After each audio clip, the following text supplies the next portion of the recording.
Descansando en Dios. Mateo capítulo 17, versículo 20. Jesús les dijo: por vuestra poca fe, porque de cierto os digo que si tuvierais fe como un grano de mostaza, diréis a este monte: pásate de aquí allá, y se pasará, y nada os será imposible.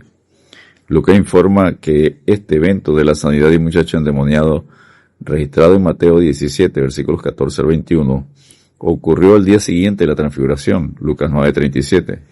Más adelante Lucas informará que el Señor se dirige a Jerusalén para ser crucificado.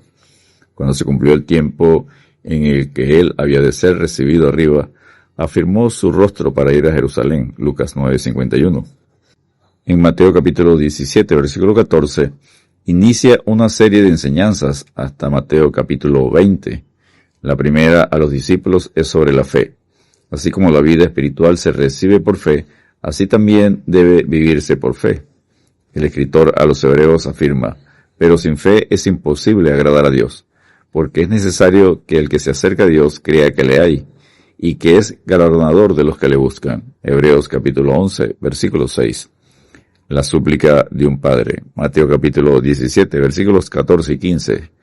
Cuando llegaron al gentío, vino a él un hombre que se arrodilló delante de él. Al bajar del monte de la transfiguración, había un gentío esperando el regreso de Jesús.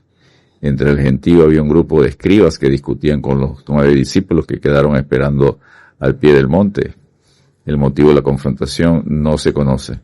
Marcos dice que la presencia de Jesús causó asombro y corriendo a él le saludaron. Marcos 9, versículos 14 y 15. Los 3 evangelistas también guardan silencio sobre el motivo del asombro. Un hombre sale de entre la multitud al encuentro con Jesús y se arrodilló delante de él. Desde esa postura de humildad y reverencia el hombre expresó: Señor, ten misericordia de mi hijo, que es lunático y padece muchísimo.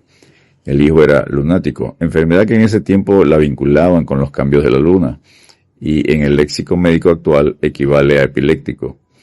El padre apela a la misericordia de Dios diciendo: Señor, ten misericordia de mi hijo. La situación del hijo era grave, ya que el padre explicó que muchas veces cae en el fuego y muchas en el agua. Además era sordo y mudo, pero la situación era aún más grave porque estaba poseído por un demonio, en Lucas 9:39. Marcos describe que todas las enfermedades eran consecuencia de la acción diabólica, en Marcos 9:25.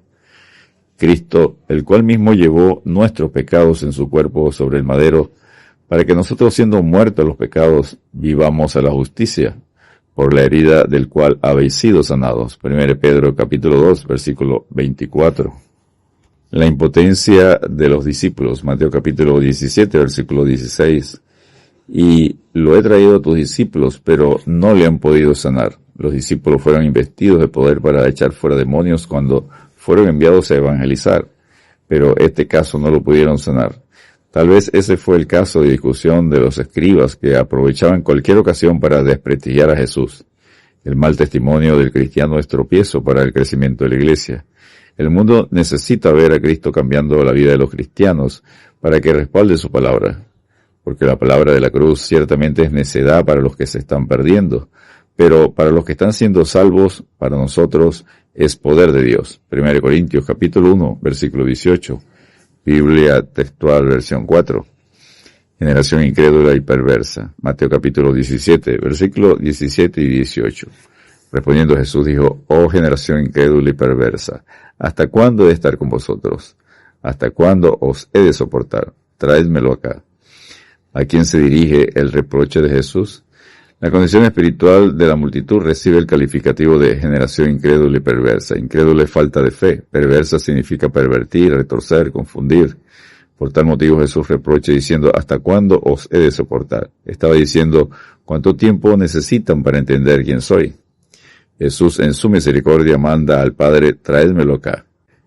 El escritor a los Hebreos advierte: mirad, hermanos, que ninguno de vosotros haya corazón malo de incredulidad para apartarse del Dios vivo. Hebreos capítulo 3, versículo 12. El poder de la fe. Mateo capítulo 17, versículos 18 al 21. Jesús reprendió al demonio, el cual salió del muchacho, y éste quedó sano desde aquella hora. El muchacho quedó libre de la esclavitud de Satanás.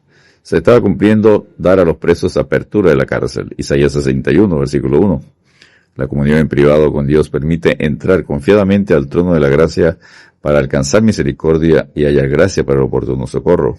Hebreos 4:16. Cuando los discípulos estuvieron en privado con el Señor, preguntaron, ¿por qué nosotros no pudimos echarlo fuera? A lo cual Jesús respondió, por vuestra poca fe.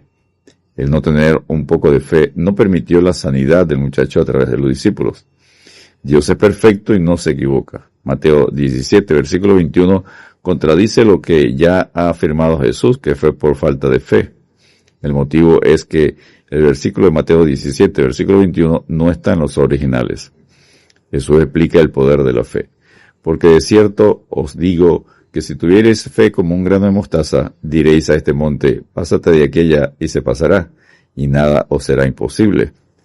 Jesús, para mostrar el poder de una pequeña fe divina, señaló un monte cercano, tal vez el de la Transfiguración, para decir a sus discípulos que sería posible remover ese monte de su lugar y pasarlo a otro lugar.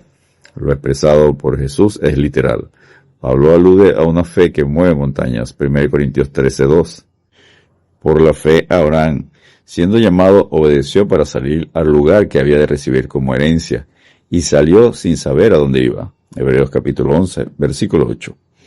Descansemos en Dios vestidos de toda la armadura de Dios, y sobre todo tomad el escudo de la fe, con que podáis apagar todos los dardos de fuego del maligno. Efesios capítulo 6, versículo 16. Dios te bendiga y te guarde.